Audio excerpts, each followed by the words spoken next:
This video is going to address the blinking add water light issue with the Thereye pellet ice maker. This seems to be a common problem out there. And there are two issues that will cause the add water light to blink even though there is sufficient water in the main tank. The first issue is if you have cleaned the main tank and remove the small float down at the bottom. That float does have a top and a bottom to it, and if you put that float in upside down, the tank will register as needing water even when water's in it. You can tell this problem apart from the other problem we're going to tackle by the fact that as soon as you turn the unit on, the add water light will start blinking. Now, if you turn the unit on and it takes a few minutes for the add water light to start blinking, that's probably an indication that water is not getting to the second tank, which is located up here. There's a small pump in the body of this unit which pumps water from the lower tank to the upper tank. And if that pump is not working, the upper tank will not fill. And it gives it a few minutes, but then the light will start blinking. An easy way to test if the pump is your problem is on the back of the unit. On the back of the unit, there are two fill pipes, or two pipes for draining. This first pipe goes to the main compartment and allows you to drain all the water out. The second pipe goes to the second water tank. And if the pump is working, if you turn the unit on and you pull this pipe off, and I'm squeezing it so it won't leak out, but see how it's pumping water? That indicates that the pump is working. If the pump's not working, you won't get that kind of flow out of this pipe. Now in my case, the pump is cutting in and out. The pump had stopped working, and I took the unit apart, saw that the pump wasn't working, and I played with the pump a little bit and got it working again, but it has been intermittent. It'll work sometimes and sometimes it won't. So I am going to replace the pump today. Before we get started, the components that you'll need to do this operation are a number 2 screwdriver, a Phillips screwdriver, and a pair of pliers. The small screwdriver I will use to open the second tank to show you how to clean it out. This is the new pump that I have ordered off of Amazon. It's not the exact part number, but I think it's a close enough match. And then you'll need some kind of soldering iron and a pair of wire cutters, strippers. You don't necessarily need the heat shrink tubing, but since I have it, I'm going to use it. And with that, we are going to get set up and get started. To disassemble the unit, we're going to start with the 2 black screws on the back of the plastic cover. Once those screws are out, the black cover just slides out and lifts up, and you can kind of wiggle it and it'll come on out. To remove the shroud, we're going to have to get to a small screw up here which is blocked by the front cover. So we're going to remove the 3 silver screws here.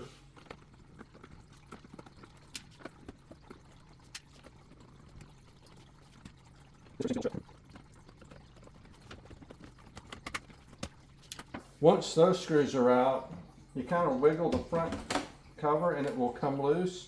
We're not going to remove it because I don't want to take these wires off. I just want it loose enough that I can get to the 2 silver screws at the front of this shroud.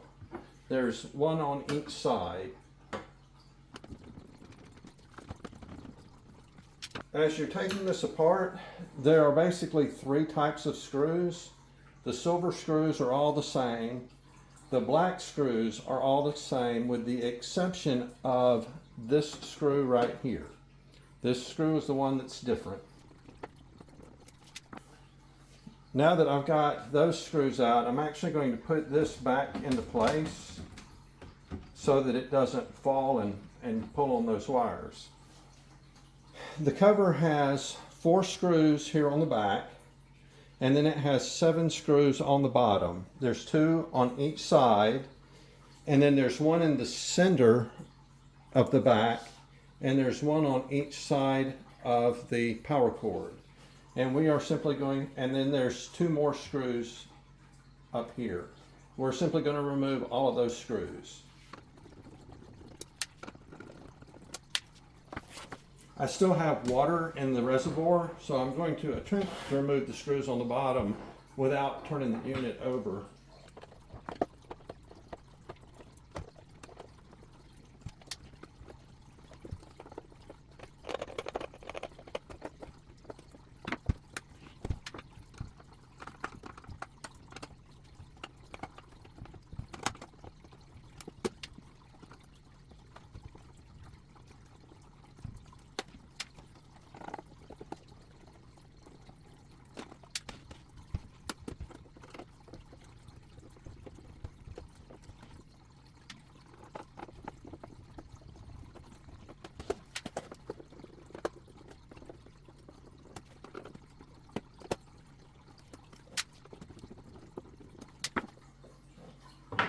Now that I have all the screws out, I'm going to just pick up on this, leaving the pipes attached, because I don't want the water to run out.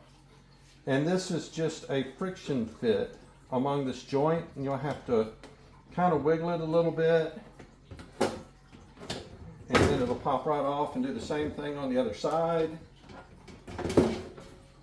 And then this cover just lifts out and away. And I am going to put this clip up here just to keep things kind of out of the way. This unit right here is the pump, and you can see the piping coming out of the tank to the pump.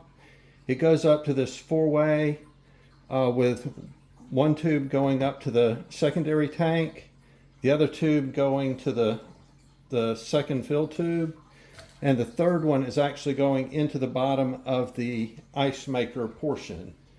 Basically, it'll fill this tank up. There's 2 floats in here until the second float hits, and it will gravity feed into the ice making unit until the lower float drops, at which point it will fill it back up. This is why we're getting the indication of you're needing to add water even though the main tank is full. To open this up and clean it out, this back just lifts off. And you'll want a small screwdriver to kind of push this clip in at the top. And at this point, you can kind of wiggle it out. Just be careful not to pull on or break any of the wires. When I first opened it up, there was quite a bit of almost looked like lint in here, and all these pipes were full of calcium deposits. And I actually took all the most of the pipes loose and just squeezed them between my fingers to break up the calcium, and then rinsed them out of the pipe.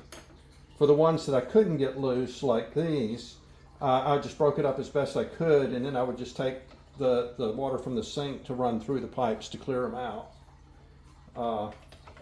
If you clean it on a regular basis using distilled white vinegar, that will dissolve the calcium deposits, but who does that, right? Now that all of this is open, I'm actually going to take loose the pump. And for that, you're going to need a pair of pliers to squeeze in on the clip and pull the clip back. And I'm actually pulling this off from here rather than the pump because there's a little bit of water in here. And actually, let me drain the top tank. Now that I've got that drained out, I can pull this off, and you'll kind of want to try to just wiggle it to work the pipe loose off of the barbs. You don't want to pull on the pipe too hard because you don't want to break the pipe itself. But now that I got that off, I'm going to take this one off the other side of the pump. And the pump just slides out. You just pull it straight out.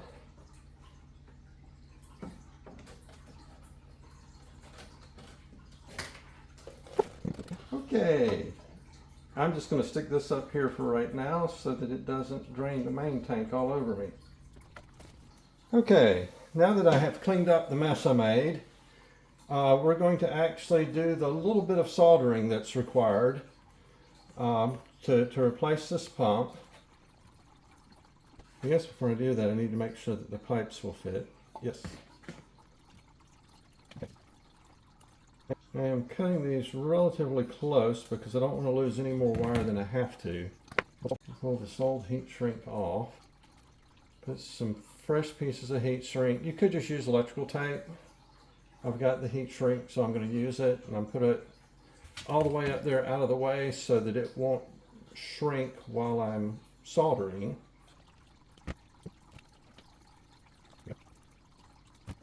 On the back of the pump, you'll see a red dot. That is the positive side, which will get the red wire. And there is a little hole in these contacts on the end of the motor. And I'm bending them over as much to help me solder as to provide any kind of physical security there. The number one problem people have with soldering is either too small a soldering iron or running at too low a temperature. That will create what we refer to as a cold solder joint, which will not stand the test of time. But by the same token, you don't want to overheat the components that are inside, because this wire does go through and connect to other joints which may or may not be soldered. A good solder joint is usually shiny. If it's a dull color, it's probably a cold solder joint and will cause you problems later on. And you just need a source of heat for the heat shrink.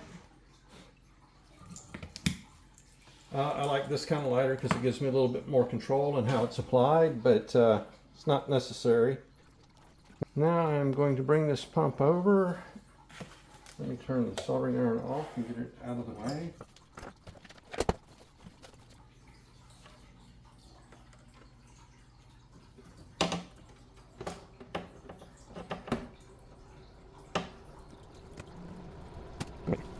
And I've got to take this piece off.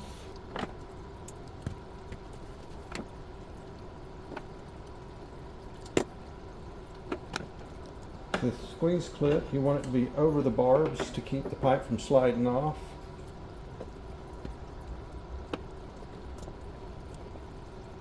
And this spring material is just to keep the pipes from being abraded as that vibrates against the metal of the side. Now, to test this pump and make sure it works before I reassemble everything, I am going to plug it in, hold it over the sink, and turn the unit on. And there we see we have water. So I'm going to turn the unit back off, unplug it, and reattach this pipe where it goes.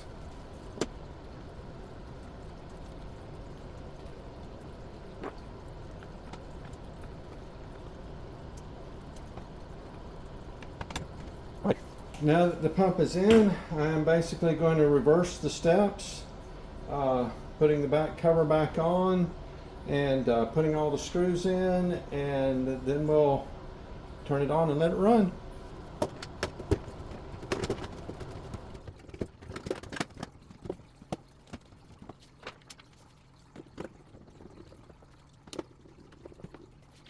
Two little tricks when putting screws in. When you first put the screw in, if you kind of back it up just a little bit, it'll often find the original thread. That way you don't cross thread or rethread the hole. The second thing is, on the first pass, don't put any of the screws in very tight That way the case can still move around a little bit, and after all the screws are in, then tighten them up.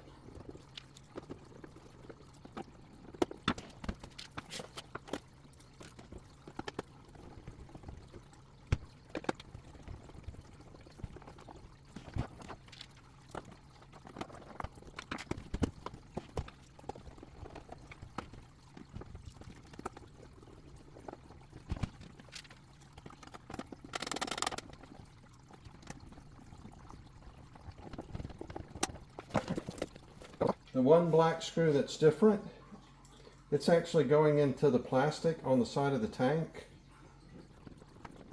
And I need to pop this loose so that I can get to the two screws at the front on either side. Now, especially with these screws that are going into plastic, you want them to be snug, but you don't want to over tighten them, or you'll strip them out like I did with the one here on top.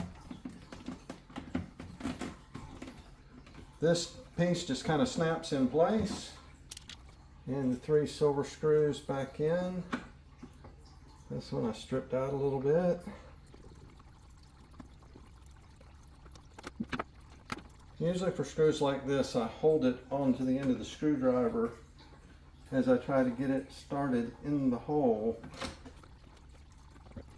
Once those are in, you might want to take the wires that go to the pump and push them around to the front of the tank so that the metal piece here doesn't cut into them over time with the vibrations. And then this has got some little plastic clips on it that line up in these slots in the front. Okay, get them in there, and then just slide some clips into place, and the two screws in the back. And now the unit is ready. Because this unit's been sitting around for a few days, I'm actually going to drain the tank and get all the water out and rinse it one time real good before I actually put it back in service. If you have questions or comments, please add them below. Thank you.